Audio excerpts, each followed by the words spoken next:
The transition phase from the tarot card of the Fool to the tarot card of the Magician. As it was said in the first video, the transition from the state of consciousness symbolized by the Fool's tarot card to the Magician's tarot card carries with it certain dangers. In fact, there are two types of danger.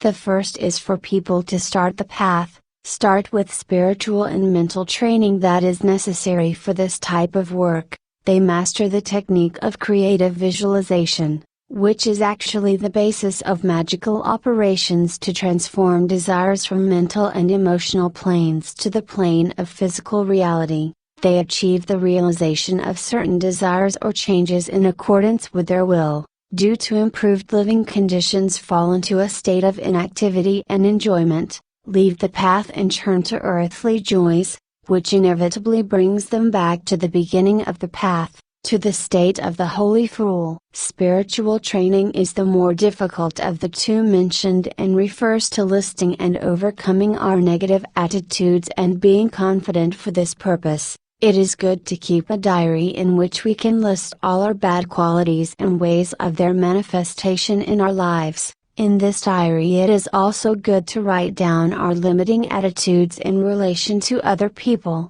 our abilities, emotional relationships, or to anything else that limits us. Then, through increased awareness, it is necessary to correct these shortcomings and wrong attitudes little by little and turn them into their opposites. For this purpose, auto-suggestion can be very effective, but it must be practiced regularly and persistently and must target one deficiency at a time, and only when one is transformed into its opposite can one move on to the next. This is a difficult and painful process because it makes us aware and puts the responsibility for our life and everything in it in our hands. The second part of the training is mental, refers to the development of concentration, imagination and emotional enjoyment of what we visualize. This is also a demanding process, but it is easier than wrestling with our dark side.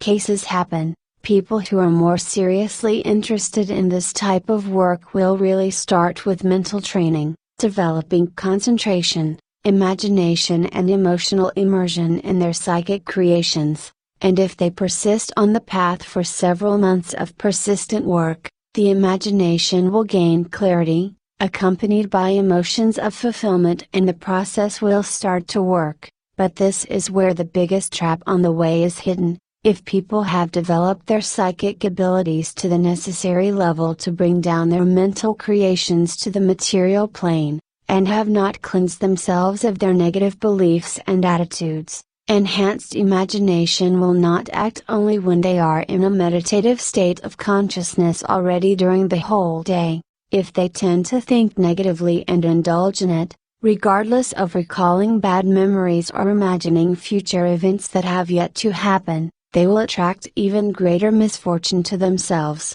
because stronger imagination with accompanying emotions will bring to them exactly what they wanted to avoid and what they otherwise often think about. Some of these people will be frightened, thinking that God is punishing them for going out on the path, or that they are under the influence of a curse, not realizing that they have brought hell upon themselves.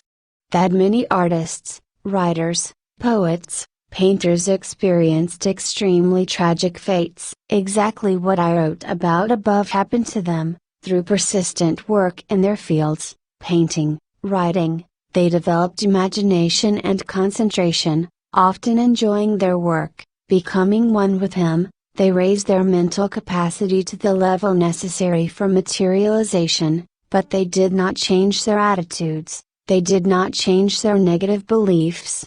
And now with increased power they let them on themselves, to lead them away from the tragic destinies they were talking about, like invisible monsters, often wrote themselves. Two examples of something like this are the two great literary geniuses Edgar Allan Poe and Dostoevsky, both of whom ended in tragic ways very similar to how the characters in their stories ended. The subconscious mind can be a mechanism of success or a mechanism of failure, and this does not depend on the power of imagination but on our deepest beliefs and attitudes. Therefore, The prerequisite for becoming a conscious creator of your environment is to cleanse yourself of deep-rooted negative attitudes and beliefs, and only then can we start with mental training.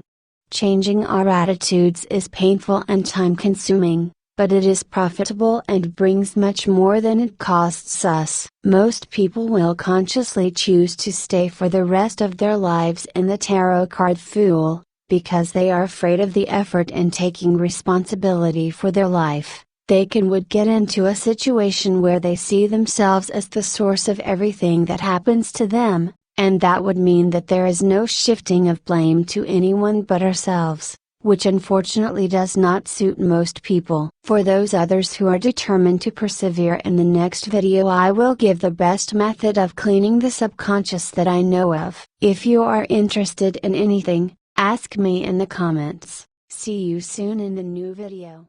Greeting. The transition.